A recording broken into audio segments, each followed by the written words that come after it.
네, 여러분 안녕하세요. 뉴스입니다. 검찰 특활비 사용과 관련해서 어제 한동훈은 국회 법사위 회의에서 법원 판결에 따라 사용 내역을 다 제출을 했고 증빙자료 무단 폐기는 없었다.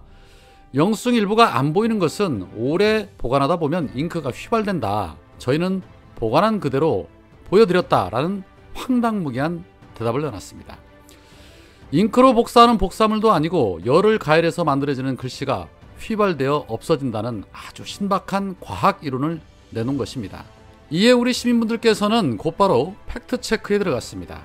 한 네티즌은 영수증은 보통 가멸 방식의 종이다. 가멸지는 낮은 융점의 염료가 미리 코팅된 종이로 염료의 융점 이상으로 올라가면 염료가 녹아서 눈에 보이게 되는 그런 방식인데 시간이 지나면 휘발되는 것처럼 글씨가 다 하얘지는 경우가 많다. 하지만 휘발돼서 안 보일 거라 생각했으면 큰 오산이다.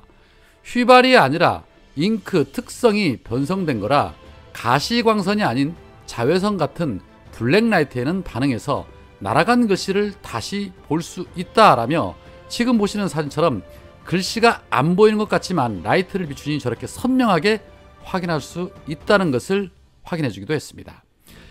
입만 열면 거짓말이 자동으로 술술술술 나옵니다. 윤석열과 한동훈이 이명박 정부 당시에 국정원 특활비 수사를 통해서 관련자들과 그들을 기소했다는 거 이거 누구나 다 아는 사실입니다. 그만큼 특활비는 윤석열 검찰에 있어서 아킬레스건이 될 수 있는 매우 중요한 문제라는 것이죠. 해서 이 문제는 반드시 국정조사를 통해 특검을 가야 한다는 생각을 합니다. 국민 세금을 수십억 수백억 원씩 써놓고도 뻔뻔스럽게 출처를 감추며 거짓말로 일관하는 저러한 집단의 정당한 법 집행을 우리 국민들이 기대할 수 있겠습니까? 그러니 그동안 이 지경 이 꼴이었던 것입니다. 그러면서 또 국민들을 위해 쓰는 돈은 무슨 포퓰리즘이니 나라를 말아먹는다더니 이상한 주장을 하는 자들이 바로 윤석열 정부 여당입니다. 지금 대한민국은 모든 분야에서 총체적 난국이죠. 그 중에서도 이 경제 분야는 실로 초위기 상황입니다. 시민분들께서는 코로나 때보다도 지금이 더 훨씬 어렵다고들 말씀하십니다. 월급은 안 오르지, 물가는 천정부지로 올랐지, 대출금리 올라 이자 갚기도 벅차지, 그러니 내수 경기가 제대로 돌아갈 리가 없겠죠.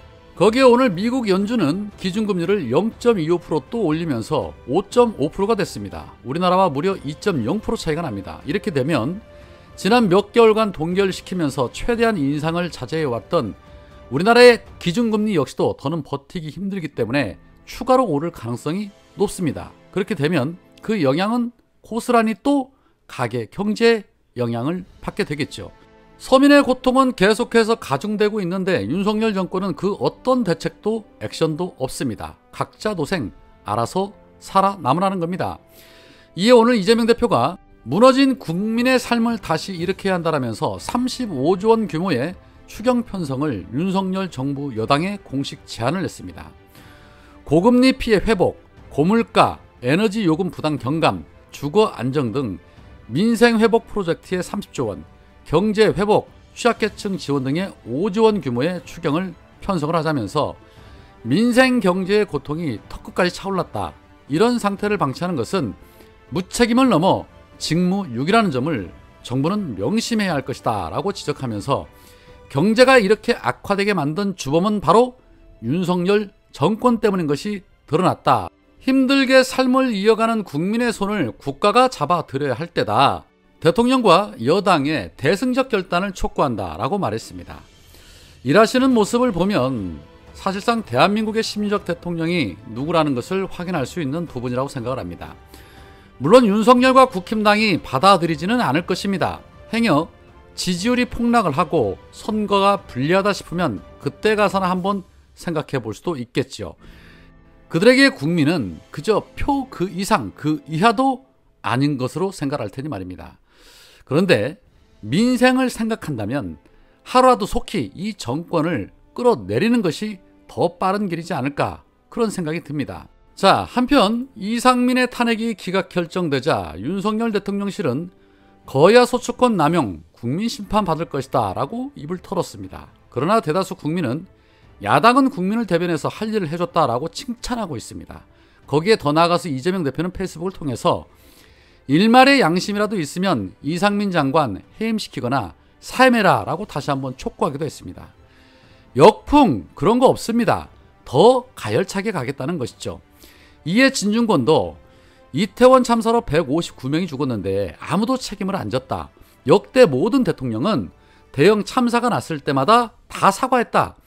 사고 날 때마다 행안부 장관을 갈아야 되느냐라고 하고 있지만 저는 이렇게 대형 사고가 날 때마다 갈아야 된다라고 생각을 한다. 앞으로 이런 사고가 매달 매일 일어나는 일인가? 159명이 백주대낮에 죽는 일이, 이런 대형 참사가 일어났으면 당연히 책임을 져야 하는데 참사가 날 때마다 사과해야 하느냐? 그 말을 어떻게 그렇게 가볍게 내뱉을 수 있는지 장관이라는 사람이, 대통령이라는 사람이 참 이해가 안 간다. 기각이 됐으니 역으로 사과를 해라? 이런 걸 보면 적반하장도 유분수라는 생각이 든다.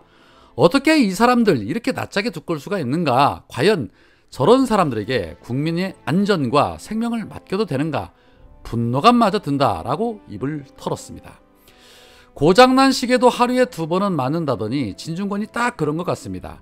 그렇게 문재인 정권 비판하고 이재명 대표, 민주당 비판하는데 앞장서더니 또 윤석열 하는 꼴 보니 도저히 못 봐주겠나 봅니다.